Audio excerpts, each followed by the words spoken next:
കാട്ടിനുള്ളിൽ ഒരു വീട് അങ്ങനെ ഫീൽ ചെയ്യണേ. കള്ളന്മാരെ കേൾക്കണ്ട. ശരിക്കും ഈ വീട് ആരുടെ ഒരു ഐഡിയ ആയിരുന്നു? നമ്മുടെ ചാച്ചന്റെ തന്നെ ഐഡിയ ആണ്. എന്റെ ഫാദറിന്റെ ഐഡിയ ആണ്.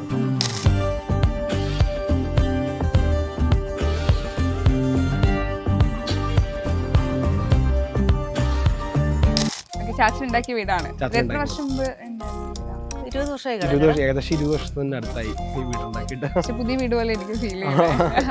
എന്നിട്ട് വീടും പരിസരം ഞങ്ങളിവിടെ താമസിക്കുന്നില്ലാത്തോണ്ടായിരിക്കും അല്ലെങ്കിൽ നാട്ടിലെ വീട് വാങ്ങാത്ത വിഷമം ഓസ്ട്രേലിയയിൽ വീട് വാങ്ങിട്ട് ഞങ്ങൾ അവിടെയാണല്ലോ സെറ്റിൽ ആയേക്കുന്നത്. അപ്പൊ ഞങ്ങൾക്ക് അവിടെ ഒരു വീട് വേണം തോന്നി. ഇപ്പം ആഴ്ചയിൽ റെന്റ് കൊടുത്തുകൊണ്ടിരുന്നപ്പോൾ ഞങ്ങൾ വിചാരിച്ചു ഈ പൈസ നമ്മൾ മോർഗേജിലേക്ക് കൊടുത്തിട്ടുണ്ടെങ്കിൽ നമുക്ക് സ്വന്തമായിട്ട് വീടാവും. അപ്പൊ അങ്ങനെ ഓർത്തിട്ട് ഞങ്ങൾ റെന്റിൽ നിന്ന് മാറി പുതിയൊരു വീട് എടുത്തെന്നുള്ളൂ. പിന്നെ എല്ലാവരും പറയാറുണ്ട് first home is not always your best home എന്ന് പറയാറുണ്ട്. എനിക്ക് ഹോള് ഭയങ്കര ഇഷ്ടപ്പെട്ടു. അതായത് എല്ലാവർക്കും ആക്സസ് ചെയ്യാൻ പറ്റും നമുക്ക് എളുപ്പത്തിന് അല്ലേ? എല്ലാ റൂമിലേക്കും ആക്സസ് ഉണ്ട് ഈ ഹോള്. ഞാൻ പറഞ്ഞ പോലെ 10-20 വർഷമായി നമുക്ക് ആ ഒരു പഴമ ഒരിക്കലും ഫീൽ ചെയ്തില്ല. എപ്പോഴും വരുമ്പോൾ ഒരു റിഫ്രഷിംഗ് ഫീലാണ് നമ്മുടെ വീട്ടിലേക്ക് എപ്പോഴും തിരിച്ചു വരുമ്പോൾ.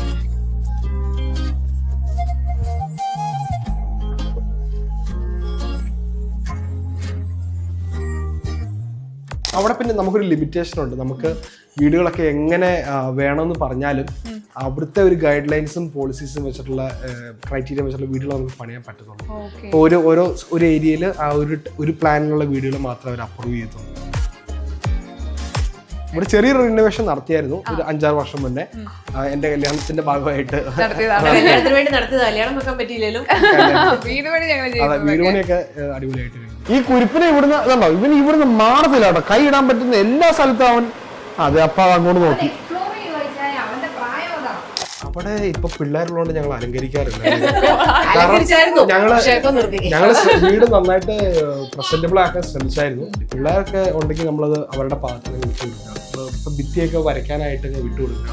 അവരെ വരച്ച് മതിയായി കഴിയുമ്പോൾ നമുക്ക് വേണമെങ്കിൽ പയ്യെ പെയിന്റ് ഒക്കെ അടിച്ച് നമ്മുടെ ആഗ്രഹത്തിന് നമുക്ക് പണിയാം. ഇപ്പൊ അവിടെ ഒരു വീട് പണിയാൻ വേണ്ടി ഏകദേശം എത്ര വീട് നമ്മള് വലിയ ബിഗ് സിറ്റീസിലൊക്കെ പണിയണമെങ്കിൽ $1 million കുറഞ്ഞത് വളരെ പ്രയാസമായിരിക്കും. അതിൽ കുറവ് ഉള്ള വീട് പണിയാനായിട്ട് ഞങ്ങൾ താമസിക്കുന്ന സ്ഥലത്ത് ഒരു $750,000-800,000 ഒരു അത്യാവശ്യം നല്ലൊരു വീട് പണിയാം. ഞങ്ങൾ എന്തെങ്കിലും അറിയാതെ ചാച്ചനവര് പറഞ്ഞു പോയാണ്ട് എന്തൊരു കളിയൊക്കെ എന്തെങ്കിലും ചെയ്താണല്ലോ അന്ന് ഞങ്ങൾക്ക് പൊങ്കാലയാ. പണ്ട് ഞങ്ങളുടെ ഒരു ലാലേട്ടനായിരുന്നു കേട്ടോ. ഏറ്റവും സൗന്ദര്യമുള്ള നമ്മുടെ ശ്രീനിവാസൻ സാർ. ഇതൊരു ഡൈനിങ് ഏരിയ പോലെയാണ്. ചെറിയൊരു ഡൈനിങ് ഏരിയ, വാഷ്, എല്ലാം ചെറിയ ചെറിയ സ്പേസുകളാണ്.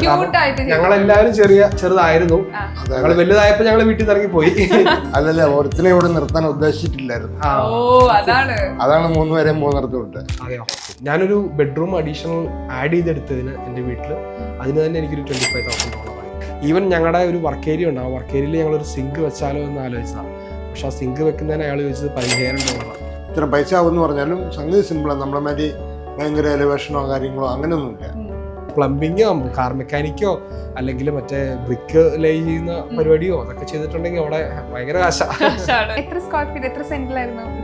എന്റെ വീട് അവിടെ ഒരു ഏകദേശം 20 സെന്റ്. അതൊക്കെ തന്നെ അവിടെ ലക്ഷറിയാണ്. 20 സെന്റ്. സിഡ്നിയിലൊന്നും നമുക്ക് 20 സെന്റിലൊന്നും വീട് ചെയ്തിരിക്കാനേ പറ്റില്ല.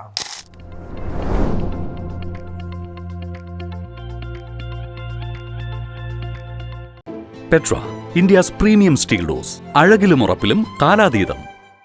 ഹായ് ഹലോ, ഞാനിപ്പോൾ ഉള്ളത് തൊടുപുഴയിലാണ്. തൊടുപുഴയിലെ വളരെ മനോഹരമായിട്ടുള്ള ഒരു റബ്ബർ തോട്ടത്തിനടുത്താണ് ഞാനുള്ളത്.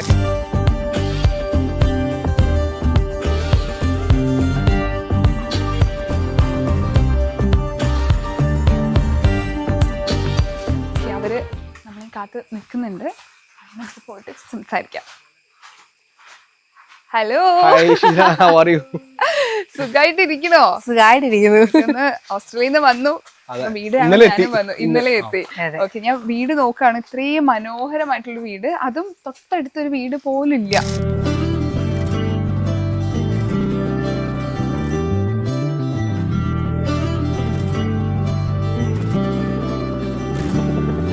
ഒരു കാട്ടിനുള്ളിൽ ഒരു വീട് അങ്ങനെ ഫീൽ ചെയ്യണേ. കള്ളന്മാരെ കേൾക്കണ്ട. ശരിയാ, കള്ളന്മാരത് ബ്യൂട്ടി. ഇത് ശരിക്കും ഈ വീട് ആരുടെ ഒരു ഐഡിയ ആയിരുന്നു? നമ്മുടെ വീട് ചാച്ചന്റെ തന്നെ ഐഡിയ ആണ്. എന്റെ ഫാദറിന്റെ ഐഡിയ ആണ് കേട്ടോ. അത് ഒരു 20 വർഷത്തിന് മേളിൽ പണിത വീടാണ്. ചെറുതായിട്ട് റിനോവേറ്റ് ചെയ്തിട്ടുണ്ട് എന്നുള്ളതേ ഉള്ളൂ. പക്ഷെ എല്ലാ ഐഡിയയും പ്ലാനും ഉൾപ്പെടെ ചാച്ചന്റെ ആണ്. ചാച്ചൻ ഉണ്ടാക്കിയ വീടാണ്. എത്ര വർഷം മുമ്പ് ഉണ്ടായിരുന്ന വീടാ? 20 വർഷമായി. ഏകദേശം 20 വർഷത്തിന് അടുത്തായി ഈ വീടുണ്ടാക്കിയിട്ട്. പക്ഷെ പുതിയ വീട് പോലെ എനിക്ക് ഫീൽ ചെയ്യുന്നത്. എന്നിട്ട് വീടും പരിസരം ഞങ്ങളിവിടെ താമസിക്കുന്നില്ലാത്തോണ്ടായിരിക്കും മിക്കവാറും. അല്ലെങ്കിൽ ഞങ്ങൾ കൊളാക്കിയത്. ഇപ്പൊ ഓസ്ട്രേലിയയിലെ വീട് ഇപ്പൊ വാങ്ങിയിട്ട് എത്ര? ഓസ്ട്രേലിയ ഞാനിപ്പോ വാങ്ങിയിട്ട് 4 വർഷം. എനിക്ക് നാട്ടിലെ വീട് വാങ്ങാത്ത വിഷമം ഓസ്ട്രേലിയയിൽ അങ്ങ് വീട് വാങ്ങി തീർന്നു. ഞങ്ങൾ അവിടെയാണല്ലോ സെറ്റിൽ ആയേക്കുന്നത്. അപ്പം ഞങ്ങൾക്ക് അവിടെ ഒരു വീട് വേണം തോന്നി. പിന്നെ അതുപോലെ ഞങ്ങൾ റെന്റിന് താമസിക്കുമ്പോഴായാലും ഇപ്പം ആഴ്ചയിൽ റെന്റ് കൊടുത്തുകൊണ്ടിരുന്നപ്പോൾ ഞങ്ങൾ വിചാരിച്ചു ഈ പൈസ നമ്മൾ മോർഗേജിലേക്ക് കൊടുത്തിട്ടുണ്ടെങ്കിൽ നമുക്ക് സ്വന്തമായിട്ട് വീടാവും. അപ്പം അത് at the end of the mortgage നമുക്കൊരു സ്വന്തമായിട്ടൊരു വീടും കിട്ടും. അപ്പം അങ്ങനെ ഓർത്തിട്ട് ഞങ്ങൾ റെന്റിൽ നിന്ന് മാറി പുതിയൊരു വീട് എടുത്തെന്നുള്ളൂ. അപ്പൊ നമുക്ക് വീടൊന്ന് കണ്ടാലോ? തീർച്ചയായിട്ടും. ഇപ്പൊ ഈ വീട് അച്ഛനുണ്ടാക്കി എന്ന് പറഞ്ഞു. ഇപ്പൊ ഓസ്ട്രേലിയയിൽ ഒരു വീട് പണിയുന്ന സമയത്തെ എന്തൊക്കെ ആഗ്രഹമായിരുന്നു? ഓസ്ട്രേലിയയിൽ വീട് പണിയുമ്പോൾ എന്റെ വീട്ടിൽ ഇതൊക്കെ വേണം എന്നൊരു ആഗ്രഹം ഉണ്ടായത് എന്തൊക്കെയായിരുന്നു? അല്ല, നമ്മള് ഫസ്റ്റ് ഒരു ഹോം ബിൽഡ് ചെയ്യുമ്പം എല്ലാവരുടെയും ഒരു ആഗ്രഹം എന്ന് പറയുന്നത് ഒരു വീടായാൽ മതി എന്നുള്ളതായിരിക്കും എന്നെനിക്ക് തോന്നുന്നു. കാരണം അതൊരു വലിയ ബിഗ് ഇൻവെസ്റ്റ്മെന്റ് ആണ്. അപ്പം ഫസ്റ്റ് ഒരു ഹോം സ്വന്തമാക്കുക എന്നുള്ള മാത്രമായിരുന്നു എൻ്റെ ഒരു ലക്ഷ്യം ശരിക്കും. പിന്നെ എല്ലാവരും പറയാറുണ്ട് first home is not always your best home എന്ന് പറയാറുണ്ട്. അപ്പം നമ്മൾ ആ ഒരു മാർക്കറ്റിലേക്ക് കയറാൻ വേണ്ടിയിട്ട് ഞാൻ ശരിക്കും വീട് വാങ്ങിച്ചു എന്നുള്ളതേ ഉള്ളൂ. പക്ഷെ എന്നാലും നമുക്ക് വേണ്ട മോഡിഫിക്കേഷൻസ് ഒക്കെ വരുത്തി. ഇപ്പം 3 ബെഡ്റൂം ആയിരുന്നു ഞങ്ങളുടെ വീട്. അത് ഞങ്ങൾ 4 ബെഡ്റൂം ആക്കി, പ്ലാനൊക്കെ മാറ്റി കുറച്ച് അങ്ങനെ ഞങ്ങളുടേതായിട്ടുള്ള രീതിയിലൊന്ന് കസ്റ്റമൈസ് ചെയ്തെടുത്തു. അത്ര നമുക്ക് അകത്തേക്ക് കയറിയാലോ?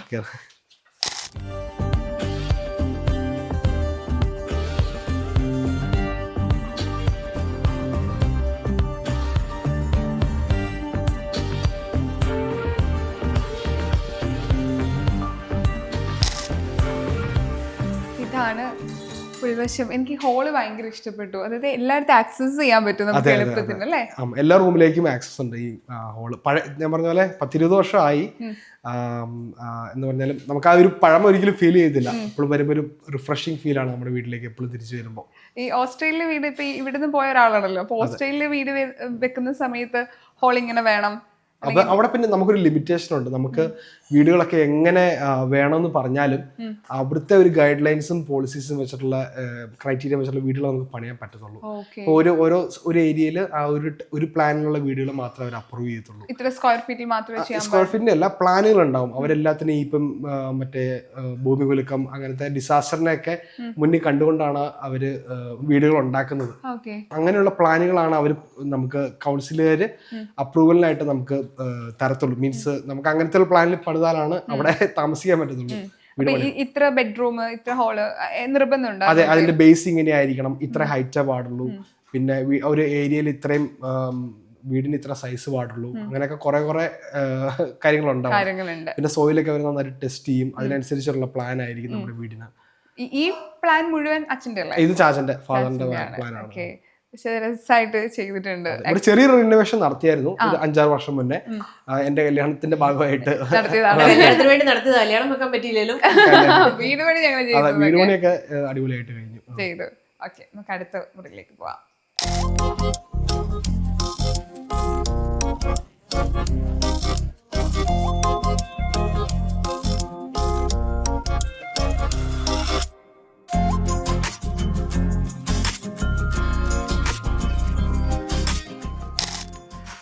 ഇതും വീട് പണിയുടെ ഭാഗമായിട്ട്, അതെ, ഇതും റിനോവേഷന്റെ ഭാഗമായിട്ട് ഗസ്റ്റുകളൊക്കെ വരുമ്പോൾ കുറച്ചും കൂടെ കംഫർട്ട് ആയിട്ട് ഇരിക്കാൻ വേണ്ടിയിട്ട് ചാച്ചന്റെ ഒരു ഐഡിയയിൽ തന്നെ ചെയ്തതാണ്.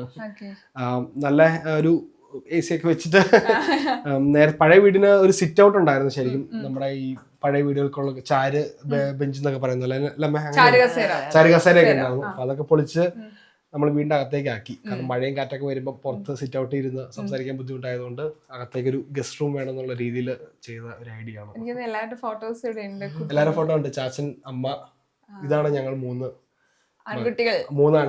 അയ്യോ, ഇവനിപ്പോ ഭയങ്കര വലുതായി. ഞാൻ പെട്ടെന്ന് ആലോചിച്ച് ഇതാരാണെന്ന്. ഇപ്പൊ ആള് എന്നെക്കാളൊക്കെ ഹൈറ്റ് ഉണ്ട്, 6 അടി വെള്ളമുണ്ട്, സൈസും ഉണ്ട്. പിന്നെ ഫാദർ, ഞങ്ങളുടെ ഫാമിലി ഫോട്ടോസ് ഒക്കെയാണ് ഇവിടെ വെച്ചിരിക്കുന്നത്. എനിക്ക് അവരൊക്കെ വന്ന ഈ വ്ലോഗ്സിൽ എനിക്ക് കാണാൻ പറ്റും. ഇപ്പൊ അലങ്കരിക്കാൻ ഇവിടെ ഇപ്പൊ ഫോട്ടോ ഫ്രെയിംസ്, ഫ്ലവേഴ്സ് ഒക്കെ ഉണ്ട്. ഓസ്ട്രേലിയയിലെ വീട് അലങ്കരിക്കാൻ നിങ്ങൾ ഏറ്റവും കൂടുതൽ ഉപയോഗിക്കുന്നത് എന്താ? അവിടെ ഇപ്പൊ പിള്ളേരുള്ളതുകൊണ്ട് ഞങ്ങൾ അലങ്കരിക്കാറില്ല. അലങ്കരിച്ചായിരുന്നു, ഞങ്ങള് പക്ഷേ ഇപ്പൊ നിർത്തി. ഞങ്ങള് വീട് നന്നായിട്ട് പ്രസന്റബിൾ ആക്കാൻ ശ്രമിച്ചായിരുന്നു. പക്ഷെ ഒരുപാട് ഐറ്റംസ് എടുത്ത് എറിഞ്ഞ് പൊട്ടിക്കാൻ തുടങ്ങിയപ്പോ ഞങ്ങൾ പിന്നെ ഇനി പിള്ളേര് വലുതായി അല്ലെങ്കിൽ തീരുമാനമായിട്ട് വെച്ചാൽ മതി തീരുമാനിച്ചു. പക്ഷെ നമ്മൾ ഫ്രണ്ട് ഏരിയയിലൊക്കെ ഒത്തിരി സാധനങ്ങളൊക്കെ വെച്ചിട്ടുണ്ട്. ചായ കുറെ സാധനങ്ങളൊക്കെ കുറച്ച് അത്യാവശ്യം ഡെക്കറേറ്റീവ് ആയിട്ടുള്ള ഒരു ബെഞ്ച് അങ്ങനെയുള്ളതൊക്കെ ഉള്ളൂ.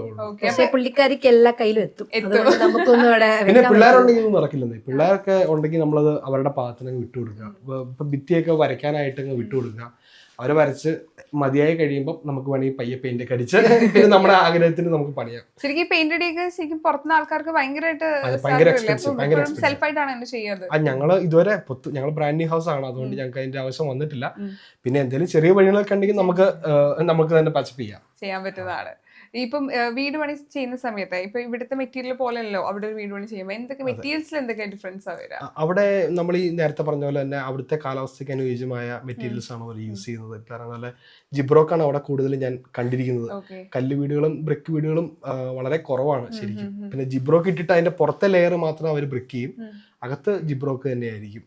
പ്ലൈവുഡിന്റെ ഒരു ഡെക്കറേഷൻ ആണ് അവിടെ ചെയ്യുന്നത്. കേട്ടിട്ടുണ്ട് ഇപ്പൊ ഒരു വീട് പൊളിച്ച് മാറ്റി കൊണ്ടുപോകാൻ പറ്റുന്ന രീതിയിൽ വരെയൊക്കെ നമുക്ക് അത് അവര് വീട് പണിയുന്നത് കാണാൻ തന്നെ ഒരു ഭയങ്കര രസമാണ്. ഇപ്പം തറ ഉണ്ടാക്കി കഴിഞ്ഞിട്ടുണ്ടെങ്കിൽ നമ്മൾ ഈ തീപ്പെട്ടിക്കൂട് കൊണ്ട് അടുക്കി ഉണ്ടാക്കുന്നവരാണ് അവിടുത്തെ വീട്. അപ്പൊ ഭയങ്കര ഒരു നല്ലൊരു രസമാണ്, അത് കാണാൻ തന്നെ രസമാണ്. ഇപ്പൊ ഒരു വീട് പണിയണമെങ്കിൽ എത്ര സമയം എടുക്കും? ഇപ്പൊ ഇവിടെ ഏകദേശം ഒത്തിരി വർഷങ്ങൾ കൊണ്ട് വീട് ചെയ്യുന്നവരുണ്ട്, അല്ലാതെയും ചെയ്യുന്നവരുണ്ട്. അവിടെ ഒരു വീട് പണി ഏകദേശം എത്ര സമയം? അവിടെ എനിക്ക് 3 മുതൽ ഒരു 5 അല്ലെങ്കിൽ 6 മാസത്തിനുള്ളിൽ 6 മാസം 3 മാസം എന്തായാലും മിനിമം വേണം. കാരണം ഇതിന്റെ അപ്രൂവൽ വളരെ ഇമ്പോർട്ടന്റ് ആയിട്ടുള്ള കാര്യമാണ്. നമുക്ക് ഓടിച്ചെന്ന് എനിക്ക് ഇതിന്റെ ഇത് വേണമെന്ന് പറഞ്ഞാൽ അവർ അപ്രൂവൽ തരില്ല. പക്ക പ്രോപ്പറായിട്ട് പ്ലാനിന്റെ ഒക്കെ അനുസരിച്ച് വീട് പണിതാൽ ആണ് അവിടെ പോയിട്ട് അവർ വന്ന് ഇൻസ്പെക്ട് ചെയ്തിട്ടാണ് നമുക്ക് അപ്രൂവൽ കിട്ടത്തുള്ളൂ. അപ്പൊ ലാൻഡ് തന്നെ അവിടെ അപ്രൂവൽ ആക്കി എടുക്കാന്ന് പറയുന്നത് വലിയൊരു ചടങ്ങാണ്. അവിടെ രജിസ്റ്റേർഡ് ആക്കുന്ന എന്നാണ് പറയുക. ലാൻഡ് രജിസ്റ്റേർഡ് ലാൻഡ് ആവാൻ തന്നെ ഒരുപാട് കുറച്ച് സമയം എടുക്കും. എന്തൊക്കെ മാനദണ്ഡം വേണം? ഇപ്പൊ ഒരു രജിസ്റ്റർ ചെയ്യണമെങ്കിൽ അത് നമ്മൾ സോയിലൊക്കെ ടെസ്റ്റ് ചെയ്ത് അതിന്റെ അവിടെ വീട് പണിയാൻ പറ്റുന്ന വീടാണോ അല്ലെങ്കിൽ പില്ലർ വേണ്ടി വരുമോ എന്നൊക്കെ ഒരു തീരുമാനം എടുത്തിട്ടാണ്, അതിനനുസരിച്ച് ഒരു പ്ലാനൊക്കെ കൊടുത്തിട്ടാണ് അവര് എല്ലാ കാര്യങ്ങളും മുന്നോട്ട് പോകാനായിട്ട് പ്രൊസീഡ് ചെയ്യുന്നത്. ഇപ്പൊ അവിടെ ഒരു വീട് പണിയാൻ വേണ്ടി ഏകദേശം എത്ര പൈസയാവും? വീട് നമ്മള് വലിയ ബിഗ് സിറ്റീസിലൊക്കെ പണിയണമെങ്കിൽ $1 million കുറഞ്ഞത് വളരെ പ്രയാസമായിരിക്കും. അതിൽ കുറവ് ഉള്ള വീട് പണിയാനായിട്ട്. ഇപ്പൊ എന്റെ വീട് പണിതതിന് തന്നെ അത്യാവശ്യം കുറച്ച് പൈസയായി. നല്ല എക്സ്പെൻസീവ് ആയിട്ടുള്ള ഒരു കാര്യമാണ്. പിന്നെ നിങ്ങൾ ഈ പറയുന്ന റീജിയണൽ ഏരിയയിലൊക്കെ പോയി കുറച്ച് ആളുകളൊക്കെ കുറവുള്ള സ്ഥലത്തൊക്കെ ആണെങ്കിൽ നമുക്കൊരു $5 ലക്ഷം അല്ലെങ്കിൽ $6 ലക്ഷം ഒരു വീട് പണിയാൻ പറ്റും. സിഡ്നി മെൽബൺ ഒക്കെ പോലെയാണെങ്കിൽ നമുക്ക് 1 million ആണ് മിനിമം. 1 million ഒക്കെ വെച്ചാണ് സ്റ്റാർട്ട് ചെയ്യുന്നത് വീടിന്റെ. അപ്പൊ നിങ്ങൾ താമസിക്കുന്ന സ്ഥലത്ത് ഒരു വീട് പണി ഏകദേശം? ഞങ്ങൾ താമസിക്കുന്ന സ്ഥലത്ത് ഒരു $800,000 ഒക്കെ വെച്ചാൽ ഒരു അത്യാവശ്യം നല്ലൊരു വീട് പണിയാം. അതായത് നാട്ടിലെക്കാട്ടും വലിയ എമൗണ്ട് അവിടെ എന്തായാലും ഇഷ്ടംപോലെ ആൾക്കാർ പണിയുന്നുണ്ട്. ഞങ്ങളുടെ ബ്ലോഗിൽ തന്നെ ഞങ്ങളുടെ നെയ്ബറിന്റെ ഒരു വീട് കാണിച്ചിട്ടുണ്ട്. പുള്ളിയുടെ ഒക്കെ വീടിന് എനിക്ക് ഒരു 3 million സംതിങ് ആയിട്ടുണ്ട് വീട്. അപ്പൊ നമുക്ക് കാശ് പൊടിച്ചും വീട് പണിയാം, അല്ലാതെ ബഡ്ജറ്റ് എന്ന് പറഞ്ഞാൽ ഒരു $700,000-800,000 നമുക്ക് അത്യാവശ്യം കുഴപ്പമില്ലാത്തൊരു വീട് പണിയാം. ഇപ്പൊ ഒരു ആദ്യമായിട്ട് അല്ലെങ്കിൽ ഓസ്ട്രേലിയയിൽ പോകുന്ന അല്ലെങ്കിൽ എത്ര സമയം എടുക്കും ഒരു വീട് പണിയാൻ വേണ്ടിയിട്ട്? അതിന് എന്തെങ്കിലും മാനദണ്ഡം ഉണ്ടോ? സിറ്റിസൺ ആവണോ? അതെ, വീട് പണിയാന്ന് പറഞ്ഞാൽ സിറ്റിസൺ ആണെങ്കിൽ അതിനുള്ള കടമ്പകൾ കുറച്ച് കുറഞ്ഞു കിട്ടും. ഇപ്പൊ നിങ്ങൾ ഒരു വർക്ക് വിസയിലാണെങ്കിൽ നിങ്ങൾ ബാങ്കുകാരെ ആലോചിക്കും ഇയാൾ ഇവിടെ നിൽക്കുവോ, അല്ലെങ്കിൽ ഇവൻ പൈസ മൊത്തം അടച്ചു തീർത്തിട്ട് പോകുന്നുള്ളൊരു സംശയം സ്വാഭാവികമായിട്ട് അവർക്ക് വരും. അപ്പം നിങ്ങളൊരു സിറ്റിസൺ ആണ് അല്ലെങ്കിൽ ഒരു പെർമനന്റ് റെസിഡന്റ് ഹോൾഡർ ആണെങ്കിൽ നിങ്ങൾക്ക് അപ്രൂവലുകളൊക്കെ പെട്ടെന്ന് കിട്ടും. അല്ലെങ്കിൽ റെഡി ക്യാഷ് ഉണ്ടെങ്കിൽ വാങ്ങിക്കാം കേട്ടോ, വീട് വാങ്ങിക്കാം. ഇപ്പൊ നമ്മൾ ബാങ്ക് ത്രൂ ആയിരിക്കും എപ്പോഴും ഒരു ചെറിയ പൈസ മോർഗേജ് ഒക്കെ കൊടുത്തിട്ടായിരിക്കും നമ്മൾ വീട് വാങ്ങിക്കുന്നത്. അപ്പം അതിന് PR വളരെ ഒരു ക്രൂഷ്യൽ ആയിട്ടുള്ള ഒരു കാര്യമാണ്. പിന്നെ ഈ കാണുന്നതാണ് കേട്ടോ ചേട്ടന്റെ വൈഫ്. ചേട്ടന്റെ കല്യാണം അമേരിക്കയിൽ വെച്ചായിരുന്നു. അപ്പം അവിടെയുള്ള ഒരാളെയാണ് കല്യാണം കഴിച്ചിരിക്കുന്നത്. പിന്നെ ഇത് എന്റെ ഇളയ ഞങ്ങളെല്ലാരും അവിടെ ഉണ്ടാവും. നല്ലൊരു ഭയങ്കര സെലിബ്രേഷൻ ആയിരുന്നു. ഇനി വരും 13 വരുന്നുണ്ട്. അതെ ചേട്ടനെ ഇവിടെ കുറെ ഫ്രെയിംസ് ഉണ്ട്. ആൻഡ് ഞാൻ ആദ്യം നോക്കിയത് ഈ ഒരു ഫ്രെയിമാ. അത് ആ ന്യൂയോർക്കിൽ അമ്മ പോയപ്പോ അമ്മേനെ ഒരാൾ പറ്റിച്ചാണെന്നാണ് എനിക്ക് തോന്നുന്നത്. കാരണം പറ്റിച്ചതൊന്നുമല്ല, നമ്മൾ അങ്ങനെ എവിടെയും ഇരുന്ന് കൊടുക്കുമ്പോൾ അവര് നമ്മുടെ ഫോട്ടോ അവര് നമുക്ക് വരച്ചു തരും. എന്റെ മുമ്പിൽ ഇരുന്ന ആൾക്കാർ കൊച്ചിരുന്നോട്ട് അവരെ വരച്ചത് അതിന്റെ മുമ്പിൽ, അത് കഴിഞ്ഞിട്ട് അതിന്റെ തൊട്ട് പുറകിൽ ഇരുന്നൊക്കെ വരച്ചത് അതേപോലെ ഇരിക്കണം. അപ്പൊ എനിക്കൊരു ആഗ്രഹം ഒന്ന് വരയ്ക്കാലോ, എന്നെ എനിക്കൊന്ന് കാണാലോ എന്നോർത്ത് ഞാനിരുന്നപ്പം എന്നെ വരച്ചതെന്ന് ഇതാട്ടോ. അമ്മയാണോ ഇത്? അമ്മ എന്നാണ് ആ വരച്ച ആള് പറയുന്നത്. ഞങ്ങൾക്ക് ആർക്കും ഇതുവരെ മനസ്സിലായിട്ടില്ല. റിയാക്ഷൻ എന്തായിരുന്നു? അല്ല, അമ്മ പറയുന്നത് അമ്മ തന്നെയാണെന്നാണ്. ഞാനിപ്പോഴും ഞാനൊന്നും പറഞ്ഞിരിക്കണേ, ഇവരാരും സമ്മതിച്ചു തരുന്നില്ല കേട്ടോ. ശരി, എവിടെയൊക്കെ ഉണ്ട്. അതെ, എവിടെയോ ഉണ്ട്, കണ്ടുപിടിക്കണം എന്നുള്ളൂ. ലോകിനി അടുത്ത റൂമിലേക്ക് പോവാം. ഓക്കെ, ശരി.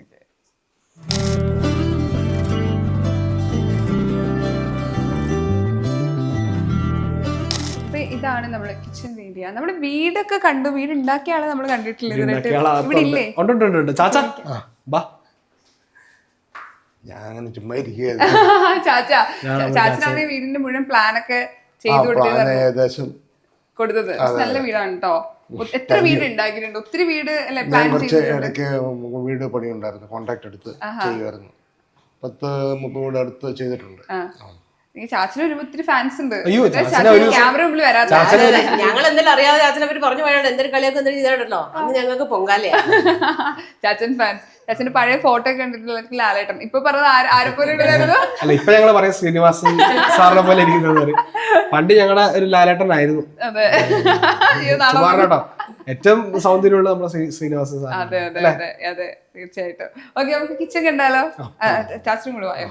ഇതൊരു ഡൈനിങ് ഏരിയ പോലെയാണ്. ചെറിയൊരു ഡൈനിങ് ഏരിയ, വാഷ്, എല്ലാം ചെറിയ ചെറിയ സ്പേസുകളാണ്. ഞങ്ങളെല്ലാവരും ചെറുതായിരുന്നു. ഞങ്ങൾ വലുതായപ്പോ ഞങ്ങള് വീട്ടിൽ നിന്ന് ഇറങ്ങി പോയി. അല്ലല്ല, ഒരുത്തിനെ ഇവിടെ നിർത്താൻ ഉദ്ദേശിച്ചിട്ടില്ലായിരുന്നു. അതാണ് 3 പേരെ 3 വിട്ട്. അതെയോ, അത് ശരി. അതൊക്കെ അറിയില്ലായിരുന്നു. കിച്ചൺ അതാണ്.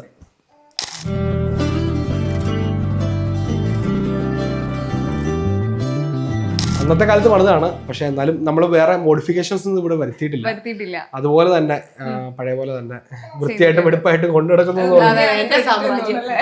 മമ്മിയടുത്തൊക്കെ സൂക്ഷിച്ചു കൊണ്ട് നടക്കണേ. അതെ, അമ്മ നന്നായിട്ട് നോക്കും. പിന്നെ നല്ല വൃത്തിയായിട്ട് എപ്പോഴും വെക്കും. ഇപ്പൊ അവിടുത്തെ ഒരു കിച്ചൺ, ഇവിടുത്തെ ഇപ്പൊ അത്യാവശ്യം സാധനങ്ങൾ എന്തൊക്കെയാണ് കിച്ചണിൽ വേണ്ട ഒരു ഐഡിയ ഉണ്ട്. ഓസ്ട്രേലിയ കിച്ചൺ എന്തൊക്കെ നിർബന്ധമായിട്ട് കിച്ചണിൽ വേണം?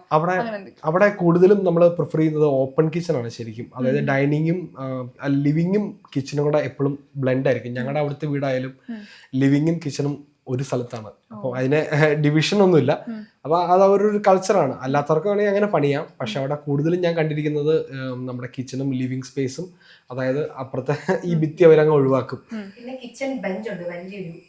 പിന്നെ നടുക്കൊരു കിച്ചൺ ടോപ്പ് ഒക്കെ ഉണ്ടാവും. പിന്നെ ഡിഷ് വാഷർ, ഡിഷ് വാഷർ എല്ലാ വീട്ടിലും ഉള്ളവരൊക്കെ തന്നെ ഡിഷ് വാഷറും കാര്യങ്ങളൊക്കെ ഉള്ളൂ. ഇവിടത്തെ ഡിഷ് വാഷിംഗ് അല്ലേ, അത് നിർബന്ധമായിട്ട് ആളുകൾ ഇവിടെ.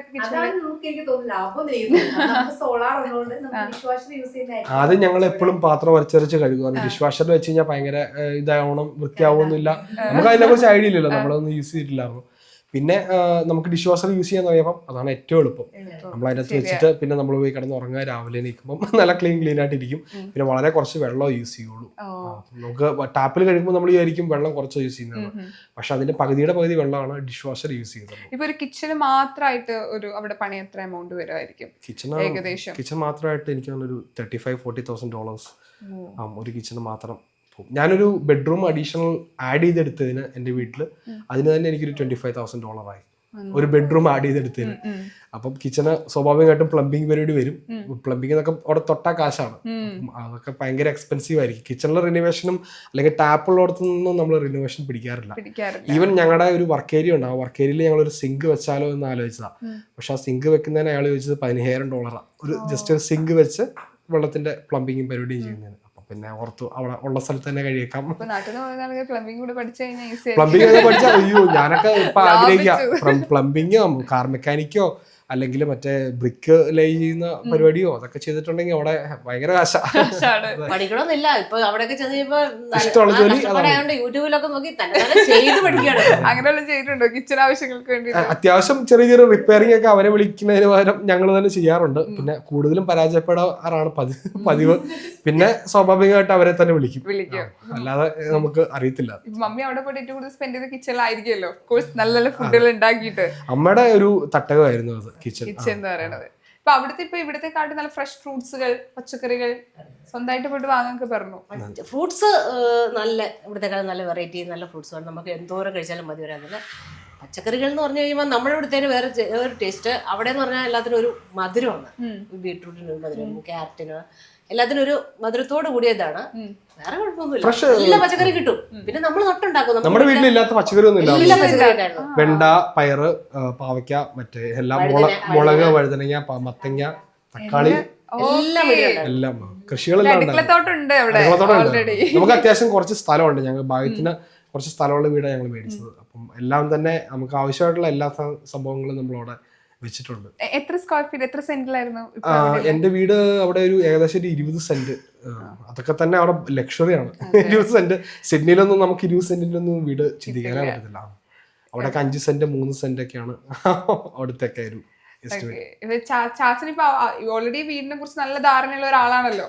ഓസ്ട്രേലിയ വീട് കണ്ടപ്പോ എന്തൊക്കെയാ മെയിൻ ആയിട്ട് ശ്രദ്ധിച്ചേ? നമ്മുടെ നാട്ടിലെ പോലെ അല്ല, അടുത്തവണ ഈ ഐഡിയ നമുക്ക് നാട്ടിലൊരാളെ വീട് പണിയണോ അങ്ങനെ തോന്നി എന്തെങ്കിലും ഉണ്ടോ? നല്ല സൗകര്യം പ്രത്യേകിച്ച് അങ്ങനെയൊന്നും തോന്നിയിട്ടില്ല. എന്നാലും നല്ല സൗകര്യമാണ്, സിമ്പിളാണ്. കണ്ടാൽ ഇത്ര പൈസ ആവുമെന്ന് പറഞ്ഞാലും സംഗതി സിമ്പിളാണ്. നമ്മളെ മാതിരി ഭയങ്കര എലിവേഷനോ കാര്യങ്ങളോ അങ്ങനെയൊന്നുമില്ല. എല്ലാ വീടും ഏകദേശം ഒരേ മാതിരി തന്നെ ഇരിക്കുന്നത് കാണാൻ. അകത്ത് നമ്മുടെ സൗകര്യങ്ങൾ നമ്മൾ അനുസരിച്ച് ചെയ്യാമെന്ന് മാത്രമേ ഉള്ളൂ. ഇപ്പം ഒന്നാമത് എലിവേഷനൊന്നുമില്ല, വലിയ എലിവേഷനൊന്നുമില്ല. നമുക്ക് എലിവേഷനൊക്കെയാണ് നല്ലൊരു പൈസ ചെലവാക്കുന്നത്. അങ്ങനെയാ ചെയ്യുന്നത്. അപ്പൊ ഇത്ര നേരം സംസാരിച്ചപ്പോഴാണ് എനിക്കൊരു കാര്യം മനസ്സിലായേ. ചാച്ചനെ കൂടെ ഇന്റർവ്യൂല് ആഡ് ചെയ്തതിൽ നല്ല വിഷമമുണ്ട്. അതായത് തുടങ്ങി വെച്ച് ഇവർ നന്നായിട്ട് അങ്ങോട്ട് സംസാരിക്കും. സോ അപ്പൊ ഓൾറെഡി തന്നെ ചാച്ചന് ഫാൻസ് ഉണ്ട്, മമ്മിക്ക് ഫാൻസ് ഉണ്ട്, ഓരോരുത്തർക്കാണ്, പിള്ളേർക്കൊക്കെ ഓരോരുത്തരുടെ ഫാൻസ് ആണ്. അതെ, ഒരാളെ കണ്ടില്ലെങ്കിൽ അവർ ചോദിക്കും എന്തേ വന്നില്ല എന്നൊക്കെ. സോ നിങ്ങളുടെ വീഡിയോസ് കാണാൻ കാത്തിരിക്കുന്ന ഒത്തിരി പേരുണ്ട്, ഈ ഇന്റർവ്യൂസിനായിട്ട് കാത്തിരിക്കുന്ന ഒത്തിരി പേരുണ്ട്, നിങ്ങൾ നാട്ടിലിറങ്ങിയ വിശേഷങ്ങൾ കൂടുതൽ അറിയാൻ വേണ്ടിയിട്ട്. സോ ഇപ്പൊ എന്തായാലും സംസാരിക്കാൻ പറ്റിയ ഒരുപാട് സന്തോഷം. ഒത്തിരി കാര്യങ്ങള് കേൾക്കാൻ പറ്റി, വീടിനെ പറ്റിയും അല്ലാതെ. നേരത്തെ പറഞ്ഞ പോലെ ഇന്റർവ്യൂയുടെ വീഡിയോ റീലായി കഴിയുമ്പോൾ ആൾക്കാർ അടിയിൽ ചോദിക്കും ഇവരൊക്കെ ആരാ, അങ്ങനെ ചോദിക്കായിരുന്നു. അപ്പൊ നമ്മള് മറുപടി എടുക്കും ഞങ്ങളാ. ഞങ്ങൾക്ക് ഒത്തിരി സന്തോഷം ഷിജിനായും ക്രൂവും എല്ലാം വന്നതിനും ഒത്തിരി ഒരുപാട് സന്തോഷം പറയാനുണ്ട്. നിങ്ങൾക്ക് സമയമില്ലാത്തതുകൊണ്ടാണ്, അല്ലെങ്കിൽ നമുക്കിവിടെ അടിച്ചു പൊളിച്ച് നമ്മുടെ ആറ്റിലേക്ക് ഒന്ന് ചാടി അതെ കപ്പയൊക്കെ ഉണ്ടാക്കി കഴിച്ചിട്ട് പോകാറുണ്ട്. തീർച്ചയായിട്ടും എപ്പോ ഇവിടെ വന്നവരാരും അങ്ങനെ അല്ല വന്ന് കഴിഞ്ഞിട്ടുണ്ടെങ്കിൽ പിന്നെ ആളുകൾ ഫ്രീക്വന്റ് ആയിട്ട് വരാൻ തുടങ്ങും. ബിക്കോസ് അത് നിങ്ങളുടെ സ്നേഹം തിരിച്ച് കാണുമ്പോഴാ നമ്മുടെ നമുക്ക് അപ്പൊ നിങ്ങളുടെ വീഡിയോസിൽ കാണുന്ന പോലെ നിങ്ങൾ റിയൽ ലൈഫിലും ഭയങ്കര ഹാപ്പി ആയിട്ടുള്ള ഒരു ഫാമിലിയാണ്. സോ ഒരുപാട് സന്തോഷം മീറ്റ് ചെയ്യാൻ പറ്റില്ല. അപ്പൊ താങ്ക് യു. അപ്പൊ അവിടെ നോക്കി താങ്ക് യു, ബൈ പറയും. Petra, India's premium steel doors. അഴകിലും ഉറപ്പിലും കാലാതീതം.